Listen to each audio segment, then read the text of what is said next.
சென்னையில் வடகிழக்கு பருவமழையை எதிர்கொள்ளும் வகையில் மேற்கொள்ளப்பட்டு வரும் பணிகளை தலைமைச் செயலாளர் சிவ்தாஸ் மீனா ஆய்வு மேற்கொண்டார்.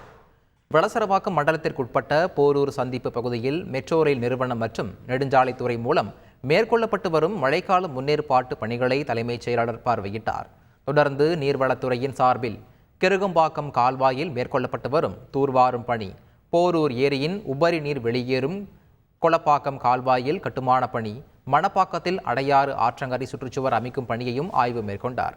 பின்னர் நெடுஞ்சாலைத்துறையின் சார்பில் கிண்டி கத்திப்பாரா சந்திப்பு சாலையில் மழைநீர் வடிகால் அமைக்கும் பணியையும் பார்வையிட்டார்.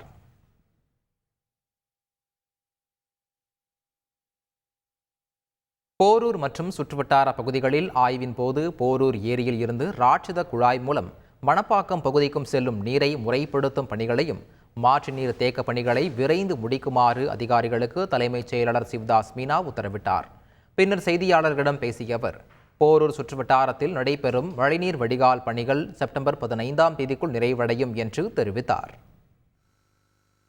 இது எல்லா ஒர்க் முடிஞ்சிருச்சுன்னா இந்த பகுதியில் கோலப்பாக்கம், கிருகம்பாக்கம், முகிலிவாக்கம், மணப்பாக்கம் இந்த பகுதியில் வழக்கமாக இந்த ஃப்ளட்ஸ் எல்லாம் வரும். அது எல்லாம் அந்த பிரச்சனை சால்வ் ஆகிடும். ஸோ அந்த ஒர்க் இப்போ போயிட்டுருக்கு. செப்டம்பர் 15ஆம் தேதிக்குள்ளே முடிஞ்சிடும்.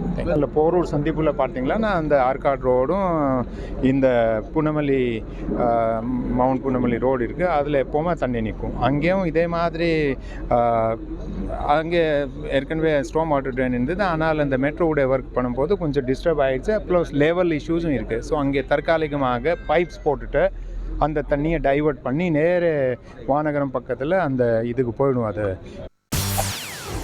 செய்திகளை உடனுக்குடன் தெரிந்து கொள்ள உடனே சப்ஸ்கிரைப் பண்ணுங்க.